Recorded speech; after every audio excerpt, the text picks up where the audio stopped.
right, let's go to Grace in Duluth. What's up, Grace? How we doing? Holy cow, I'm talking to John Delony. I just said the same thing. Holy cow, I'm talking to Grace. This is amazing. What's up? How are you? I'm good. How about you? I am a huge fan, and it's an honor to talk to you. Well, thank you. And I'm a huge fan of yours also. Huge both because I haven't been exercising, and huge because just in size and scope. So what's up? How can I help you? Cool. So I have an 8-year-old daughter who is just everything that is wonderful in the world, full of sass, energy, heart, all of it. But she's struggling, and I don't know how much of it is because she has started going through puberty and how much of it is due to abuse that she's witnessed at home. So tell me about the abuse she's witnessed. Her dad had undiagnosed bipolar, and he was mentally and emotionally abusive to her. He was mentally, emotionally, physically, financially, sexually abusive to me. She was 6 when she watched him like inappropriately grope me, and I would try and push him away and say not in front of her, whatever. She's asked me several times why Daddy touched your boobies when you didn't want him to. Mm-hmm. What was your answer? I said, Daddy's not, he was sick. Daddy, we've talked about his bipolar, compared it to a teeter-totter, that everybody has emotions that go up and down. Daddy's teeter-totter is just really, really big. Does Dad still live in that home? home? To control. No, we're divorced. Okay. I kicked him out.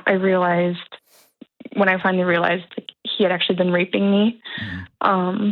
And then just knowing how the abuse was affecting her, like she tackled a kid at school that was picking on her friends. Mm-hmm. She made another kid bleed because they were restraining her. Like she was constantly tearful, constantly, saying, "Mommy, can you tell Daddy to be nice to me?" Because the only way he would speak to her would be yelling. So let me stop here. Yeah. I am proud of you for doing a really hard thing. And there's a level of bravery and strength that most people never understand what you've experienced and the choice to enter into being a single mom. And I'm proud of you for doing that. For you, for her, for your legacy. Okay? I'm proud of you. That's hard. You did the right thing. Okay? And by the way, mental health diagnostics are a context, not an excuse. Okay? Right. So I don't care what diagnosis he has. Nobody gets to put his hands on you. Nobody gets to sexually assault or rape you. Nobody gets to hurt you or your children, right? Right. I'm proud of you. It's hard. I also know living with somebody with bipolar makes you feel crazy. Is that right? I still feel crazy. I know you do. And so now we're going to enter into a season of you reclaiming your own 2 feet, right? Yeah. Okay. I'm proud of you. It's hard. And you're a strong, brave human being. Do you have people in your life that you can lean on? I do, yeah. Okay. You cannot go forward alone, and you know that, but make sure you got people you can call or text at all hours of the night. Okay. So your question's about your little one. All right. So tell me about what she's experiencing. She's got some school stuff that, some she's experienced violence, right? She has a very strong sense of justice. There you go. Yeah, she has a very strong sense of justice. So if someone is wronging someone she cares about or wronging her, she will fly off the handle. She does not. She doesn't handle male discipline well, even if it's, hey, we've asked you to brush your teeth 3 times. It's, you need to do it now. Mm-hmm. She doesn't handle any kind of male sternness well. It scares her. Yes. So think of, from this point forward, think of men telling her what to do in her life as a horror movie character with a hatchet. Right. Okay. There's no processing it. There's no making the next right good choice. It is a little child's body that is pretty sure it's going to die. and it responds accordingly. Right. Okay. And so that Right. healing looks like not being a little more less sassy or a little more like compliant. It is, I've got to heal a brain that sees a man and sets off an alarm. Right. She's been in counseling for over a year and a half. She's also so she does like counseling with a therapist, but she also does skills counseling. Cool. That teaches her gives her tools on how to deal with her anxiety, look at context of situations. Awesome. Was someone yelling at me Yes. because I wasn't listening, or were they yelling at me because I'm mean? So we've been doing all of that. But great. I just, like, even I have to, and I'm okay with it, I understand it, but even I have to ask permission to give her hugs and kisses. Yes. And her dad's dad, unfortunately, who also has bipolar, will get on her for not giving him a hug. Well, why don't you have your grandpa come give me a hug? Yeah, no way. And that ends today. That ends today. Okay, so here's what she's learning. Yeah. She had a couple things. When kids witness domestic violence, and by the way, I checked in with my friend who's an expert in this before. Yeah. I called her. She's a savant, and she goes into these situations regularly. And so I actually didn't know this. As much as I've worked with trauma and with little ones, I didn't know this particular thing. That kids, when they witness the abuse like you experienced, their little bodies take it on as though it happened to them. Right. And so I want you to, and a counselor may have told you that. I didn't know it was that visceral. I knew a kid who experienced their parents. I didn't realize that it experienced in the way that she was explaining it to me. So right. The range of effects for a kid that sees this, but including they will tell the story as though it happened to them. Okay. So all she's trying to figure out is body autonomy. And she doesn't have a picture of that because the most powerful, beautiful, wonderful, strong woman she's ever met had her body taken over by somebody else. Right. And so I think the greatest gift you can give her is teaching her body boundaries, meaning you modeling for her, can I hug you? Can I high five you? Right. And my daughter has never witnessed sexual abuse, and I do this with her. Have you heard me tell that story here?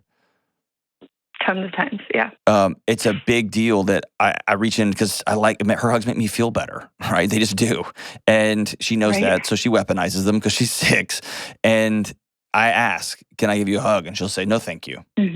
And then I will say, cool. And I'll move on with my day. Okay, so no man, no father-in-law, that's when you get between him and your daughter. And you say, she does not have to hug you. In fact, she will not hug you anymore. Because you don't have a right to her body. Okay? Right. I feel good about that. I feel strong about that. Yeah. And if he can't, the mama bear in me just like. Yes. Ugh. Yes. And if he says, then you don't have access to my child anymore. Bye. Right. Bye. You just don't. Like, I don't need you in my life. In fact, you're more of a burden to my family than not. Right? So, do you have man, I feel like I'm interrupting you and just answering because I have a visceral response to this too, and I know you live it. So, I know. Tell me how I can help. Is there a specific situation I can help you with? I so intended on making this completely 100% about her, and I feel selfish turning it back on me a little bit. Hey, listen. So anything to do with your kids' well-being starts with mom, starts with dad. I know. Okay, so don't feel a second of guilt. You getting well is a great gift you can give your daughter. Okay.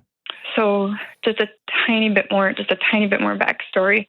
I've been in therapy on and off for 20 years for depression, anxiety, eating disorders, PTSD.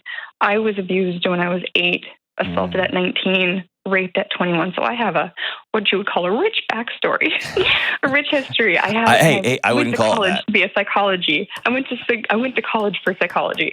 I would not call this a rich backstory. I would call this a devastating a devastating traumatic story, right? But I also understand you got to smile to walk through days sometimes. So, okay. So I've been in therapy now for the last 2.5 years. I started before my marriage was even over, thinking that I was the problem. Right. How do I help her continue to process through all this abuse when it is triggering for me every single day? Yeah. It may be a moment where you need to go do an intensive. Or you both go do an intensive. Yeah. Because you need to pause. If you can afford it, you need to pause. Because if the abuse started in your life when you were 8, then your body looks at her and remembers that and starts sounding the alarms, right? It's a very common response there. And her tension, she feeds off your tension. And I know that puts a ton of responsibility on you, but she feeds off that and then tries to solve it. And right now she's solving it with control and with justice and with violence and with sass and humor too, right? Which is probably how you probably solve a lot of the problems in similar ways. You're funny, you're silly, you're all that, and Mama Bear can come out too, right? Mm-hmm. So I think whether it's an intensive or you can model what getting well looks like. And if that means you have to find somebody that you highly, highly trust that's not related to this knuckleheaded family, and go for 30 days and get well at an intensive, or do a couple of weekends in a row, modeling for her, like, Daddy hurt Mommy. And when I was a little girl, other people hurt Mommy too, and Mommy's going to go get well because Mommy's worth being loved and Mommy's worth being safe. And Mommy's going to learn some things that can help you be safe too. Yeah. See what I'm saying? And here's where kids pick things up. So somebody, let's say, I'm just going to make somebody up, okay? So let's say a stranger wearing, I don't know, with a mustache was one of the people who abused you as a kid. Like your dad's friend who had a mustache.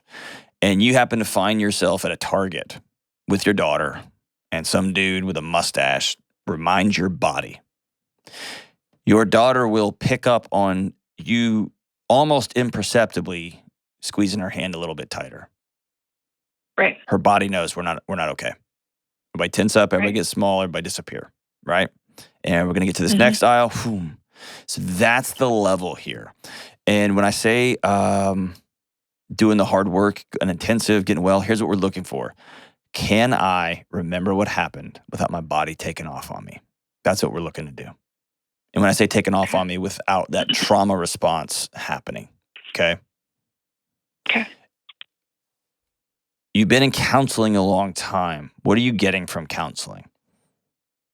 At first it was, am I the problem in my marriage? And then it was, okay, I'm going to pull the plug on my marriage, and now I'm going to process through the divorce.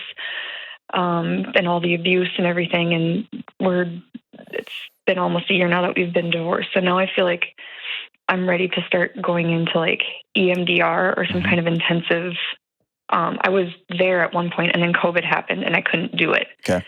And then COVID just put a magnifying glass on his bipolar, and that's when all the abuse started, and I'm locked in a house with this guy. If you were my sister, I would tell you to start with EMDR. Okay. That's a great place to start. And and it may be that you end up on medication for a season. Great. It may be that you end up at a 30-day inpatient hanging out with people just doing intensive groups all day. Great. Wherever your healing journey takes you, let this thing stop with you. Yeah. You know what I mean? Yeah. Let it stop with you. Goal. And you're going to get beat up on it. You're going to have scars, and you're worth the journey, and you're worth the trip.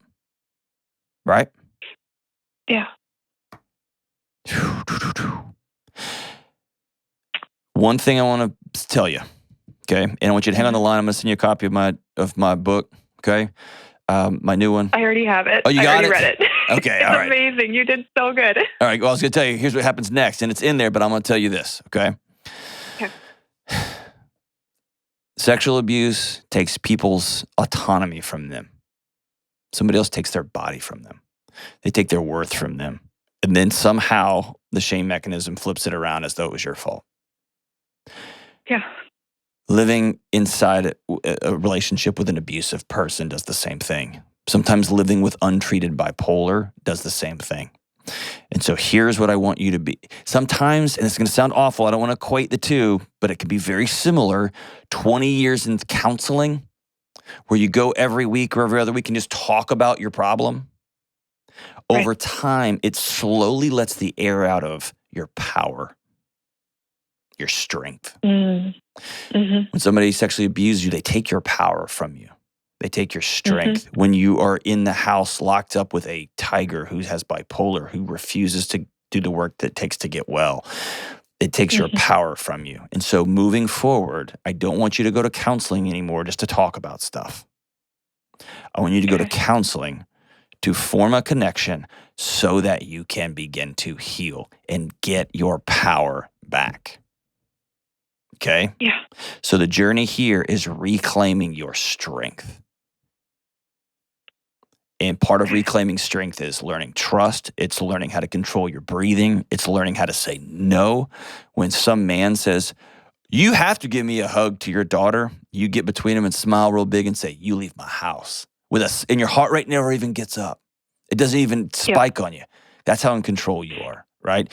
Listen, here's the other side of it. You're so strong, you can just lay down and go to sleep at night. No meds, no Netflix, no Instagram. You just go to sleep.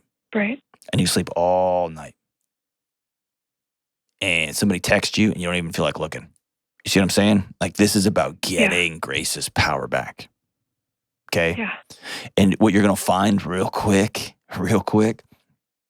you are so much stronger than you think. Holy smokes, dude.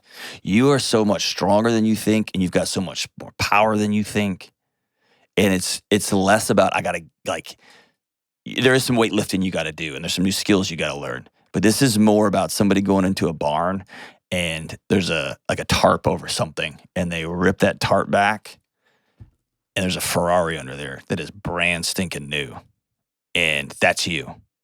And so what we're going to do over the next few months is you're going to tell your therapist, "I'm ready to start healing. We spent a year building relationship and rapport. Great. We are about healing now. And I'm going to do whatever it takes. And I'm going to get control of my body. I'm going to get my strength and my power back." And if the therapist is worth their salt, they're going to say, "All right." And they're going to stand up and rip that tarp off and show you a mirror that you're a Ferrari ready to rock and roll. So proud of you. You can do it. You can do it. You can do it. And by the way, your daughter needs that level of strength too. Okay? Your daughter needs that level of strength too. So continue to get her the help and care that she needs. And man, teach her how important her words are when it comes to who's in control of her body. Man, she's lucky to have you. Let's go get well.